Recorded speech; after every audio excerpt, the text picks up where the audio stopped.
He and I and our countries. মোদির সাথে ট্রাম্পের বৈঠকের পর অনেক কিছুই পরিবর্তন ঘটছে ভারতে।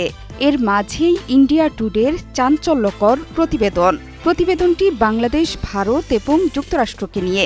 বাংলাদেশে রাজনৈতিক স্থিতিশীলতা ও গণতান্ত্রিক শাসন ব্যবস্থার উন্নয়নে বরাদ্দকৃত ২৯ মিলিয়ন মার্কিন ডলারের তহবিল বাতিলের খবর দিয়েছে ভারতের গণমাধ্যমগুলো।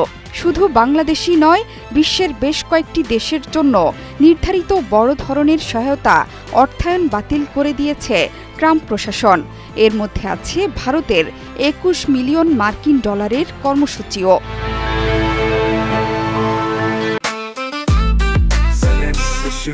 জেনেক্সে শিফট করো, লাইফকে লিফট করো।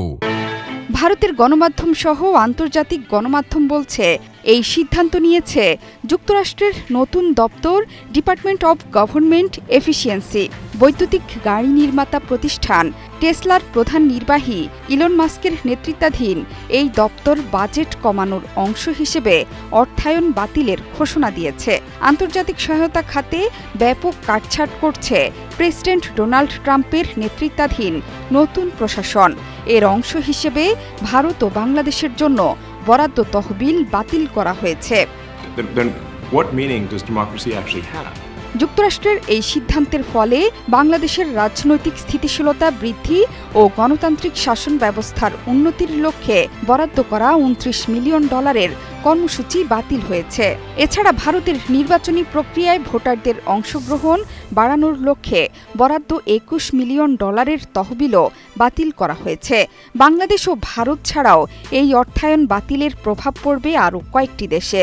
বাকি দেশগুলোর মধ্যে উল্লেখযোগ্য হল Mozambique ১০ million dollar, Cambodia ২.৩ million dollar, Serbia ১৪ million dollar, Moldova ২২ million dollar, Nepal ২টি কর্মসূচিতে ৩৯ মিলিয়ন ডলার এবং মালি ১৪ মিলিয়ন ডলার। এছাড়াও বিশ্বের কয়েকটি দেশ ও অঞ্চলের জন্য নির্ধারিত সহায়তাও বাতিল করা হয়েছে। এই পদক্ষেপকে সমর্থন জানিয়ে ইলন মাস্ক বলেছেন, বাজেট কাটছাঁট না করলে আমেরিকা দেউলিয়া হয়ে যাবে। এটি প্রশাসনের পরিকল্পিত বাজেট সংস্কারের সঙ্গে সামঞ্জস্যপূর্ণ বলেও প্রতিক্রিয়া দেখান তিনি। ডোনাল্ড ট্রাম্প ভারতের প্রধানমন্ত্রী নরেন্দ্র মোদির সঙ্গে বৈঠকের কয়েকদিন পরেই ভারত যুক্তরাষ্ট্রের সহায়তা বাতিলের ঘোষণা আসে। যদিও সেই বৈঠকের পর দুই নেতা যুক্তরাষ্ট্র ভারত সম্পর্ক জোরদারের প্রতিশ্রুতি দিয়েছিলেন, তবে ওই আলোচনায় এই সহায়তা বাতিলের বিষয়ে কোনো কিছু ছিল না। বর্তমানে ডক্টর মোহাম্মদ ইউনূসের নেতৃত্বাধীন অন্তর্বর্তীকালীন সরকার রাজনৈতিক স্থিতিশীলতা নিশ্চিত করতে কাজ করছে। যুক্তরাষ্ট্রের বরাদ্দ বাতিলের সিদ্ধান্ত বাংলাদেশ, ভারতসহ সংশ্লিষ্ট দেশগুলোর রাজনৈতিক ও সামাজিক পরিস্থিতিতে বড় প্রভাব ফেলতে পারে বলে মনে করা হচ্ছে।